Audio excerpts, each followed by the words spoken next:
ஆதவ் அர்ஜுனா அவர்கள் ஸ்டேஜ்ல பேசும்போது ஒரு வார்த்தை சொன்னாரு. விசிகால ஒரு குறைஞ்சபட்சம் 20 பேர் தான் இருப்பாங்க. அப்படிங்கிற ஒரு விஷயமும், ஆ நெறைய மக்கள் யோசிக்கிற மாரி சில விஷயங்கள். ஏன் இன்னும் அவங்க அவங்க அவங்க கூட்டணியிலே அதாவது எங்களுக்கு எதிரியான தீய சக்தி அவங்களோடயே இருக்காங்க அப்படிங்கிற கேள்விகள் வச்சாரு. அத நீங்க எப்படி பார்க்குறீங்க? அவருக்கு வன்மையான கண்டனங்கள் ஆதவ அர்ஜுனாக்கு. என்னன்னா விடுதலை சிறுத்தை கட்சியில 20 பேர் தான் இருக்காங்க. எல்லாரும் எங்ககிட்ட வந்துட்டாங்க. ஆ. உட்கார்ந்திருக்கவங்க பூரா விடுதலை சிறுத்தை அப்படின்ற மாரி பார்வையில பேசுறாரு. ஆமா, ஆமா. அவர் புரிஞ்சுக்கணும். ஏனென்றால், எ ஒ 2 ஆண்டுகளுக்கு முன்பு விடுதலை சிறுத்தை கட்சி நடத்தின மாநாட்ல, வெல்லும் ஜனநாயக மாநாட்ல அவர் இருந்தாரு. அந்த ஆதவ் மாநாடு அர்ஜுனா அவர்கள். ஆமா ஆ. இருந்தாரு.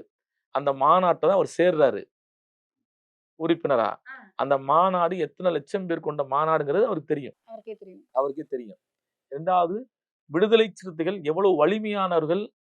ஆ தலைவர் எழுச்சி தமிழர் ஒண்ணு சொன்னா, உடனே செய்து முடிக்கக்கூடியவர்கள்ன்னு தெரியும் ஆதவ அர்ஜுனாக்கு. அது எல்லாருக்குமே தெரியும் சார். ஆனால், அவர் 20 பேர் தான் இருக்காங்கன்ற வார்த்தை இருக்குல்ல, அது மிக மிக என்ன சொல்றேன்னா, அயோக்கியத்தனமான வார்த்தை.